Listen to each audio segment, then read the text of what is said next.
Kalėdinė šokio fiesta 2015. Vienas įsimintiniausių pramoginių renginių ne tik Lietuvos sporto universitete, bet ir Kaune. Jame savo pasirodymais džiugina studentai ir dėstytojai, taip pat mėgėjai ir profesionalų šokėjai iš viso Kauno. Tai yra renginys skatinti fizinį aktyvumą, skatinti žmonės judėti, skatinti būti geranoriškais, būti entuziastingais, būti aktyviais ir tas iš tikrųjų yra labai šaunu. Šiandien parodysim labai daug įvairių šokių. Pradėkim nuo Makarenos, baigsim ties ofų, tai paskui parodysim bendrą tokį flešmobinį šokį, kalėdinį. Nebūtina gerai šokti, tu tiesiog svarbu jaustis gerai. Šitame renginyje galbūt mažiau kreipsim dėmesį į techniką, nes vis tiek tai yra studentų pasirodymai, tai daugiau kreipsim dėmesį į jų emocijas irgi, į jų išradingumą, į jų galbūt masiškumą.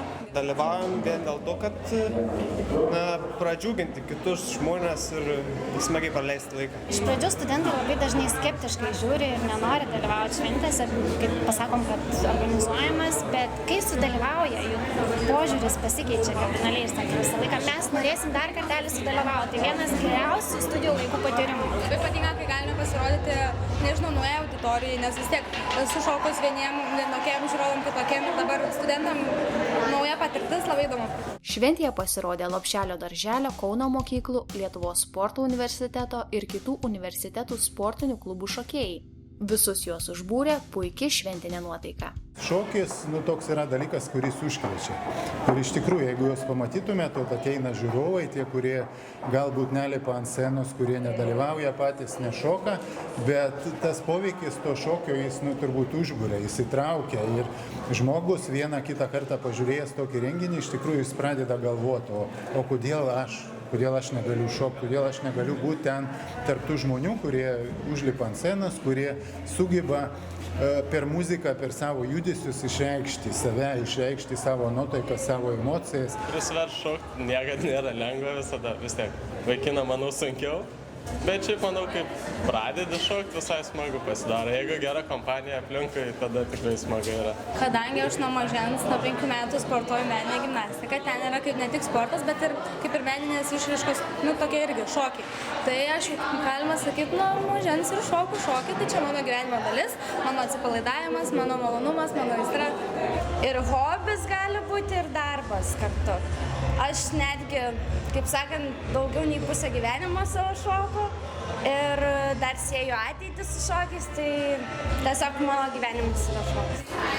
Kas yra šokis, tai yra geros emocijos, yra laisvalaikio tobulas praleidimas, yra pabuvimas kartu ir įsivaizduoju, kad tai yra labai geras būdas žmonėms pabūti kartu, atsipalaiduoti ir galų gale pasidžiaugti muziką. Kiek laiko truko pasiruošimas šitam konkursui? 3 valandas. Jo, mes gimnastai pripratę prie tokio reido.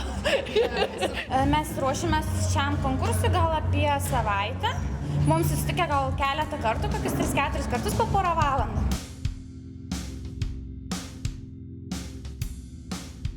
Lietuvos sporto universitete vykusioje šventėje buvo parodyta net 13 konkursinių numerių. Studentai stebino savo išradingumu bei gebėjimais, o pasirodymų gausa tenkino kiekvieno norus ir lūkesčius. Nuostabų šokį visiems dovanojo ir įrodė, jog amžius šokiams neriba Lietuvos sporto universiteto 3 amžiaus universiteto seniorų grupė, pristačiusi šokį Gyvenimo šėlsmas Pūga. Mes daug treniravomės, stengiamės pagal savo galimybės, tikimės, kad priims mūsų publiką jaunoji. Labai norisi parodyti, kad ne tik jaunimas gali džiaugtis, švęsti ir šokti, bet ir seniorai taip pat visai neblogai tai sugeba daryti. Man šokis suteikia labai geras emocijas, aš labai gerai jaučiuosi, gera labai nuotaika, žodžiu, ir po šitos mokymosi universitete aš namuose kiekvieną dieną treniruojuosi su šitu šokiu. Man jis nepaprastai patinka.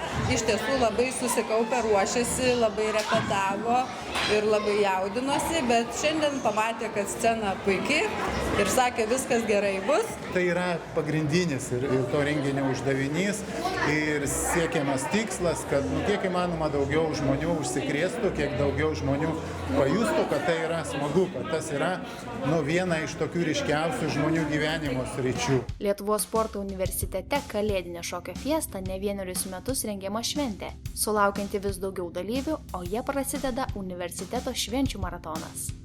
Geros nuotaikos, gerų švenčių visiems norim palinkėti ir kad visi sveiki būtų, kad visi laimingi ir kad visi eitų sportuoti.